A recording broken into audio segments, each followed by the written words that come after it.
ज्या ज्या महापुरुषांनी गुलामगिरीतून चिखलातून बाहेर काढलं त्या सर्वच महापुरुषांच्या विचारांना त्रिवार अभिवादन। या ठिकाणी उपस्थित ज्यांच्या माध्यमातून मी बौद्ध धर्म शिकलो ती मातृसंस्था भारतीय बौद्ध महासभा याचे सर्वच कार्यकारिणी केंद्र राज्य, या ठिकाणी ज्यांच्या माध्यमातून ज्यांच्या बोलीतून वाणीतून मी धम्म शिकलो ते माझे गुरु आदरणीय सोमनाथ घोरपडे सर, सर्वच आमची कार्यकारिणी या ठिकाणी उपस्थित। मला विशेषतः आता आचारसंहिता ही 3 स्तंभावरती उभी आहे। पहिले म्हणजे प्रज्ञाशील आणि करुणा। गौतम बुद्धांनी 3 तत्व दिली, प्रज्ञा म्हणजे ज्ञान, शील म्हणजे चारित्र्य आणि करुणा म्हणजे मैत्री। आणि अशाच आज अतिशय जागतिक लेवलचा आपला मैत्री दिन आहे। या छोट्या छोट्या बाळांच्या हातामध्ये सगळ्यांच्या हातामध्ये फ्रेंडशिप बँड आहे। आता ते फ्रेंडशिप बँड हे कशाचं प्रतीक आहे तर मैत्रीचं प्रतीक आहे। आणि त्या मैत्री दिनाच्या दिवशी आपण तथागत भगवान गौतम बुद्धांचा प्रज्ञाशील आणि करुणा म्हणजे मैत्री आणि सिद्धांत पाहणार आहोत। आता या ठिकाणी बघा, आपण ज्या ज्या ठिकाणी आपण कार्यक्रमाला जातो त्या ठिकाणी शक्यतो 5 मेणबत्त्या लावल्या जातात। या 5 मेणबत्त्या म्हणजे काय असतात तर या ठिकाणी गौतम बुद्धांनी आपल्याला दिलेली पंचशील तत्व आहे।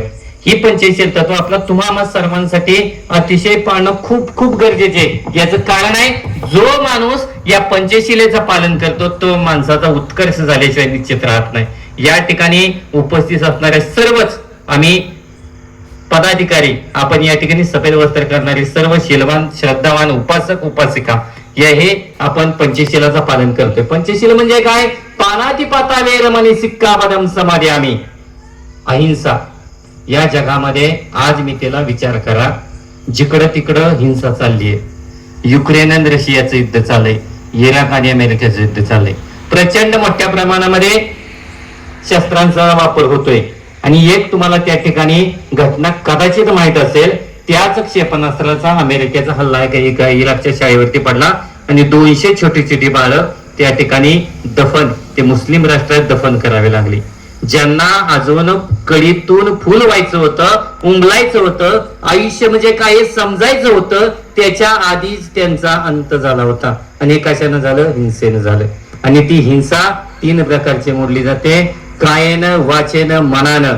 बऱ्याच वेळा आपण काय करतो, आता ज्या पद्धतीत युद्ध चाललंय, युद्ध सांगतंय काय जगाला? युद्ध नको तर बुद्ध हवा। का? हिंसेनं आजपर्यंत कुणाचंही कल्याण झालं नाही। हिंसा ही दुसऱ्या हिंसेला जन्म देते। कदाचित इतिहासाचा तुमचा अभ्यास असेल तर इतिहासामध्ये एक पहिल्या महायुद्धामध्ये दुसऱ्या महायुद्धाची बीजरोवणी गेली होती। कारण असं झालं की ज्या वेळेस एकाची हत्या झाली, त्या हत्येसाठी सुडाने पेटलेला दुसऱ्याच्या हत्येसाठी म्हणून दुसरं महायुद्ध घडलं, लाखो लोकांचे प्राण गेले। म्हणूनच आपल्याला पहिलं काय तत्व तर पानातिपाता वेरमणी सिक्कापदम समादियामि म्हणजे अहिंसा, कायेनं, वाचेनं, मनानं। आपल्याला कोणाचंही वाईट चिंतायचं नाही, आपल्याला कोणाचंही वाईट बोलायचं नाही। अगदी बघा, इंदुरीकर महाराज कीर्तनामध्ये अतिशय सुंदर उदाहरण देतात। शेजाऱ्याने आपल्याला एखादी गाडी घेतली की आपल्या पोटामध्ये दुखतं। इंदुरीकर महाराज काय म्हणतात की बाबाने शेजाऱ्याने कशी घेतली असेल? सेकंड हँड घेतली असेल, हप्त्यावर घेतली असेल, कशी घेतली असेल, पण त्याच्या आनंदामध्ये सहभागी होणं हे आपलं काम आहे। आपलं मन निर्मळ असणं खूप गरजेचं आहे। म्हणून पहिलं आहे पानातिपाता वेरमणी सिक्कापदम समादियामि, कायेनं, वाचेनं, मनानं आपण साफ राहायचं। दुसरं काय आहे? अधिन्नदाना वेरमणी सिक्कापदम समादियामि, कोणत्याही गोष्टीची चोरी करणार नाही। लहान बाळांनो एक मनावरती करून ठेवायचं। बऱ्याच वेळा समोरच्याकडे चांगली पेन्सिल असेल, चांगला पेन असेल, चांगला समोरच्याकडे दागिना असेल, चांगला मोबाईल असेल किंवा चांगल्या दर्जाची कपडे असतील, कपड्यावरून दागिन्यावरून माणसाची पारख करता येत नाही। दिसतं तसं नसतं म्हणून जग फसतं। म्हणून एक गोष्ट लक्षात ठेवा की आपण आहोत, आपण ओरिजिनल आहोत। आणि म्हणून चोरी करायची नाही, कोणत्याही गोष्टीची चोरी करायची नाही। बऱ्याच वेळा आपण काय करतो बघा, एक हे चोरी पैशाची दागदागिनीची वगैरे होत असते, पण एक गोष्ट बघा, आपण चोरी बऱ्याच वेळा दिसण्याची करतो। एखादा हिरो असं दिसतोय, एखादी हिरोईन अशी दिसते म्हणून त्याचं अनुकरण करतो आणि आपण त्या पद्धतीनं दिसण्याचा, त्या पद्धतीचा असण्याचा प्रयत्न करतो।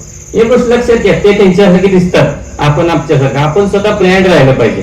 आणि आपण ब्रँड, हा बघा, हा ब्रँड जगामध्ये कुठेही गेला तरी तुम्हाला आंबेडकर नावाचा ब्रँड हा जगामध्ये पाहायला मिळेल.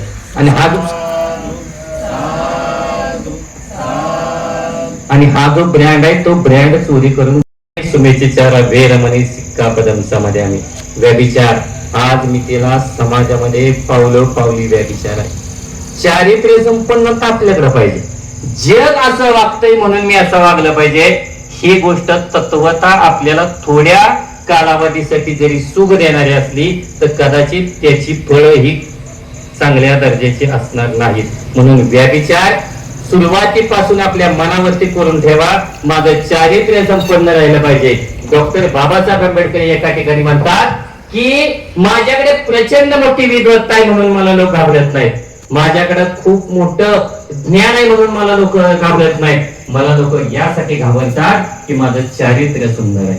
कारण चारित्र्यावरती या कोणत्याही प्रकारचा डाग नाही. म्हणून चारित्र्यवान माणसानं राहिलं पाहिजे. आणि म्हणूनच तिसरी गोष्ट आहे, कामे सुविचारा वेरमणी सिक्का पदम समाधी. चौथे, मुसावादा वेरमणी सिक्का पदम समाधी. कोणत्याही गोष्टीचं सत्य नेहमी आपण बोललं पाहिजे. कारण असत्यानं होतंय काय, 100% असत्य. एकदा खोटं बोलाल ती गोष्ट लपवण्यासाठी तुम्हाला 10 वेळा खोटा बोलावं लागेल. एखादा समजा माझी बाळ आहे तिथं बसलेली, एखादा दिवस तुमचा अभ्यास झाला नाही, तुम्ही म्हणाल सर आजारी होतो, पोटात दुखत होतं, लाईट गेली होती, अजून काय काय काय काय कारण द्या. पण एक गोष्ट लक्षात ठेवा, एक दिवस म्हणायचं सर काल माझा मूड नव्हता, माझ्या आवडीची मालिका लागली होती, मी ती मालिका बघत बसलो होतो, त्यामुळे माझा अभ्यास आला. एक सत्य, ते सत्यानं 10 असत्य आपल्याला लपवावे लागते. म्हणून लक्षात ठेवा, जसा सूर्य आहे, सूर्याचा प्रकाश तळहाताला आपल्याला झाडता येत नाही. सत्य हे सूर्यप्रकाशासारखं. आज उद्या 10 वर्षानं ते सत्य बाहेर येतं आणि सत्य बाहेर आल्याच्या नंतर आपल्याला पुन्हा खोटेपणा आपला उघड ठरतो.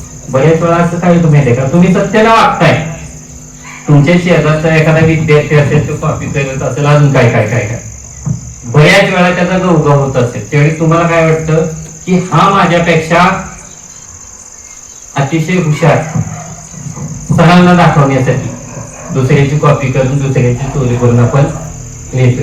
पण एक गोष्ट लक्षात ठेवा, मराठीमध्ये म्हण आहे, सत्य पायामध्ये चप्पल घालेपर्यंत असत्य गावभर हिंदून आलेला असतं. पण एक गोष्ट निश्चित आहे, ज्यावेळी बाळागाव सत्य मैदानामध्ये होतं तर आपल्या भारतीय राज्यघटनेवरचा लोगो आहे आणि त्याच्या खाली लिहिलेला बघा, सत्यमेव जयते. शेवटी विजय हा सत्याचाच होतो. आणि शेवटचं सगळ्यात महत्वाचं आपल्या तरुण पिढीसाठी खूप आवश्यक आहे, सुरावे म्हणजे पमाद घालावे म्हणे सिक्का पदम समाधी. सुरा म्हणजे दारू, कोणत्याही प्रकारचं व्यसन करणार नाही. यामध्ये दारू आहे, गुटखा आहे, तंबाखू आहे, मिसरी आहे, सगळंच मनामध्ये करून ठेवायचं. मी या जीवनामध्ये शेवटच्या क्षणापर्यंत कोणत्याही मादक पदार्थांचं सेवन करणार नाही. आपल्या आसपासच्या परिसरामध्ये तुम्हाला इकडे तिकडे बघल्यानंतर एक साधं उदाहरण सांगा की ज्या ज्या घरामध्ये हे पदार्थ घेतले जातात त्या घराचा उत्कर्ष हा कधीच आपल्याला झालेला पाहायला मिळणार नाही. याचं कारण आहे की या मादक पदार्थांच्या सेवनानं आपलं शरीर तर खुळखुळा होतच, शिवाय दुसरी गोष्ट काय होते तर आपल्या कुटुंबाचा सुद्धा नाश झाल्याशिवाय राहत नाही. म्हणून पंच ही तत्व गौतम बुद्धांच्या 2500 वर्षापूर्वी त्यांनी दिलेले आणि ती 2500 वर्षापूर्वी दिलेली तत्व आजही तितक्याच ताकदीनं आपल्या समाजामध्ये आहेत. आणि ज्या लोकांनी या पंचशिलेचं पालन केलंय त्या पंचशिलेचं पालन केलेल्यांचा उत्कर्ष झाल्याशिवाय राहणार नाही. आणि याच पद्धतीने हे पंचशिलेच्या नंतर एक आर्य अष्टांगिक मार्ग आहे आणि या आर्य अष्टांगिक मार्गामध्ये काय बघा, सम्यक वाचा, सम्यक कर्म, सम्यक उपजीविका. सम्यक वाचा म्हणजे काय, चांगलं बोला, सत्य बोला, हेच आहे. कर्म, चांगले कर्म करा. आता चांगले कर्म या ठिकाणी फुलं आहेत, फुलांचा एक गुणधर्म आहे, जे हातामध्ये फुलं जातात त्या हाताला सुगंध बोलत होते. गौतम बुद्धाने एकदा शिवे दिल्या, 2 वेळा दिल्या, 10 वेळा दिल्या तरी गौतम बुद्ध त्यांच्याकडे बघून हसत होते. गौतम बुद्धांना तो विचारला, भगवान मी तुम्हाला एवढे, या प्रश्नाचं उत्तर कुणीही देता आलं नाही. साधं उदाहरण, अंबानी आहे, कोट्यावधींची संपत्ती, त्याला सुद्धा पैशाची आणखी सुद्धा कमीच पडते.